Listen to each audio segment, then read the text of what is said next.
পেঁয়াজ বিক্রির টাকায় আবাদের মজুরি তুলতে পারছেন না সীমান্তবর্তী জেলা কুড়িগ্রামের কৃষকরা। এক সপ্তাহের টানা বর্ষণে নদ নদীর পানি বৃদ্ধিতে তলিয়ে গেছে জেলার শত শত হেক্টর ফসলি জমি।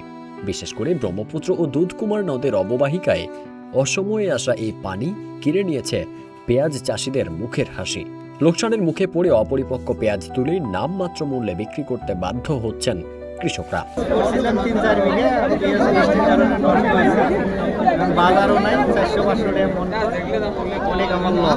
যে পেঁয়াজ দিয়ে পরিবারের সারা বছরের খরচ চলার কথা ছিল, আজ সেই পেঁয়াজেই চলছে লোকসানের হিসাব। সম্প্রতি সরেজমিনে কুড়িগ্রাম সদর উপজেলার যাত্রাপুর হাটে গিয়ে দেখা গেছে এমন চিত্র। পেঁয়াজ চাষিরা জানায়, লাভের আশায় অনেক কৃষকই এ মৌসুমে চরাঞ্চলে পেঁয়াজের আবাদ করেছেন, কিন্তু টানা বর্ষণে নদ নদীর পানি বৃদ্ধি পেয়ে অপরিপক্ক পেঁয়াজ ক্ষেত তলিয়ে গেছে। বাধ্য হয়ে চাষিরা সেই পেঁয়াজ তুলে এনে হাটে বিক্রি করছেন, কিন্তু অপরিপক্ক পেঁয়াজ দেখে ব্যবসায়ীরা নামমাত্র দাম হাঁকাচ্ছে। মান ভেদে প্রতিমন 400 থেকে 500 টাকা।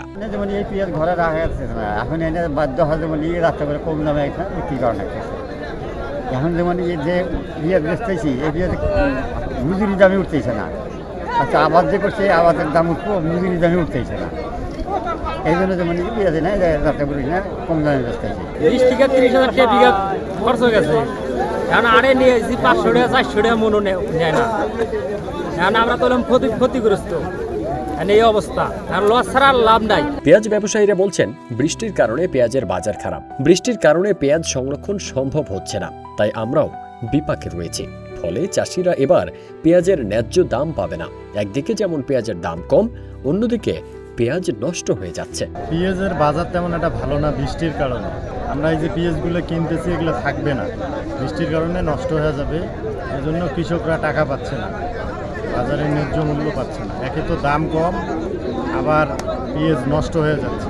কৃষি সম্প্রসারণ অধিদপ্তরের তথ্য মতে চলতি মৌসুমে কুড়িগ্রাম জেলায় 2765 হেক্টর জমিতে পেঁয়াজ চাষাবাদ করা হচ্ছে।